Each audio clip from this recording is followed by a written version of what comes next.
badan jadi gerak.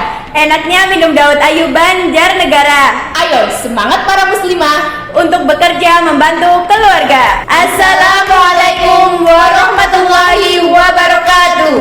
Perkenalkan, kami dari MTS Negeri 1 Banjarnegara, Anastasia Putri, dan saya Makri Fastianisi. Kami akan mempresentasikan hasil penelitian kami yang berjudul Sri Kandi Penjual Dawet Ayu, Fenomena Perempuan Penjual Dawet Ayu dalam Pemenuhan Ekonomi dan Kesejahteraan Keluarga.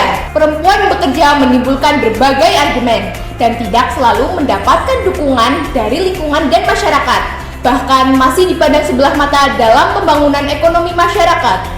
Di masa sulit sering terjadi kenaikan harga barang. Masyarakat harus realistis dan menerima peran ganda perempuan sebagai ibu rumah tangga dan penopang ekonomi keluarga. Di Banjarnegara, dawet ayu sebagai minuman khas menjadi komoditi yang paling potensial dan mudah dijajakan oleh kaum ibu sebagai penopang ekonomi. Fenomena ibu-ibu di Banjarnegara yang memilih berprofesi berjualan dawet ayu disebabkan karena bahan baku yang murah dan pembuatan simpel. Hal ini dapat meningkatkan keuntungan meskipun perlu dikaji lebih lanjut mengenai penjual dawet ayu ini. Oleh karena itu, peneliti tertarik untuk mengetahui bagaimana konstruksi peran perempuan penjual dawet ayu dalam pemenuhan ekonomi keluarga. Kajian teori dan pustaka dari penelitian menunjukkan fakta memprihatinkan. Perempuan di Banjarnegara tergolong untuk berjualan dawet ayu karena tingkat kemiskinan masih tinggi dan tingkat pendidikan kaum perempuan yang masih rendah. Dari sisi produk, ibu-ibu sangat berpotensi menjual dawet ayu karena sudah terkenal enak, mudah diproduksi tanpa teknologi rumit dan jam jualan yang fleksibel. Pemerintah setempat juga berusaha memberikan pembinaan pada pelaku UMKM seperti ibu-ibu ini, sehingga selain menjajakan juga sekaligus mempromosikan dawet ayu sebagai ikon kebudayaan pangan Banjarnegara. Adapun metode yang digunakan dalam penelitian ini yaitu kualitatif dengan pendekatan fenomenologi. Wawancara telah dilakukan pada 6 orang partisipan, yaitu ibu-ibu penjual dawet ayu asal Banjarnegara dengan usia 40 hingga 50 tahun, telah berjualan minimal selama 2 tahun, dan menghidupi lebih dari 2 anggota keluarga.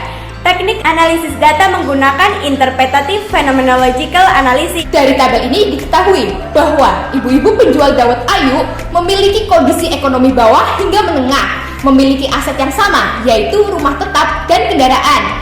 Lamanya berjualan ternyata tidak mempengaruhi pendapatan. Meskipun hanya memiliki pendidikan setingkat SMP dan SMA, ibu-ibu penjual dawet ayu telah memahami strategi dasar pemasaran dawet ayu, yaitu di titik kumpul turis domestik maupun warga lokal seperti Taman Karjono, alun-alun, dan lokasi wisata karena ramai pengunjung.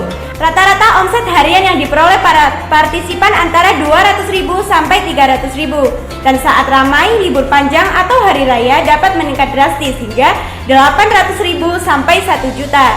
Dari penghasilan ini dapat menunjang pendidikan anak-anak penjual dawet ayu untuk bersekolah lebih tinggi dari orang tuanya. Sebagian besar keluarga partisipan mengizinkan untuk berjualan dawet ayu Banjarnegara karena para partisipan biasanya melakukan pekerjaan rumah terlebih dahulu di pagi hari sebelum berjualan.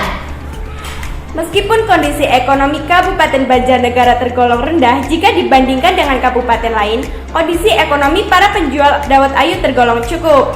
Terkait tingkat pendidikan, anak-anak dari para penjual dawet ayu dapat melanjutkan pendidikan hingga kuliah. Hal ini membuktikan usaha dawet ayu yang dilakukan ibu-ibu berhasil memberikan kontribusi untuk kesejahteraan keluarga. Kesimpulan dari penelitian ini adalah konstruksi peran perempuan penjual dawet ayu Banjarnegara dalam pemenuhan kebutuhan ekonomi keluarga tampak melalui potretnya sebagai penjual, perannya dalam hal pemasaran, serta perannya dalam pendukung ekonomi keluarga. Saran yang kami ajukan adalah masyarakat perlu mendukung dan tidak memandang buruk para perempuan pekerja yang ingin mendukung kondisi ekonomi keluarga. Diharapkan pula pemerintah dapat memberikan pembinaan lebih intens kepada paguyuban penjual dawet ayu, utamanya kaum ibu agar dapat usahanya berkembang. Sekian presentasi dari kami, mohon maaf atas segala kekurangan. Wassalamualaikum warahmatullahi wabarakatuh.